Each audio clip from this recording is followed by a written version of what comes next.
One skill I learned from my mom is how to manipulate, and I don't really use that on the general population, but people I do use it on are doctors. Doctors' egos, huge.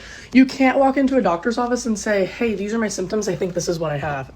Wrong. Immediately, they're gonna gaslight you. So if you think you have something, let's say Crohn's disease, you're going to look up all the symptoms of Crohn's disease and record all the ones that you have. You're gonna walk in and you're gonna say, hey, I have this symptom, and this symptom, and it prevents me from doing my daily functions. And they're gonna say, oh, okay, maybe it's this.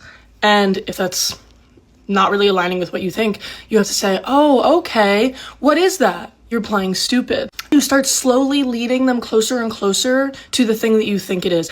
How do you start a partnership where there's no mutual respect? When the anti-science and anti-establishment sentiment is so great that you're going in there to deliberately manipulate somebody, and this person says, hey, you're not a doctor, you might be wrong, and glosses over that fact.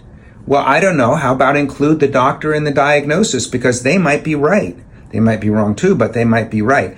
And here's the thing, the probability of the doctor being right is possibly slightly higher than the probability of you being right. So why not use the expertise? Why not go in there and trust them to be able to come up with an answer, give them your diagnoses? But there's no trust. There's no trust going in there. So how do you start a partnership with somebody that you don't trust already? It's impossible. Relationship is dead before you begin. I probably don't run into this.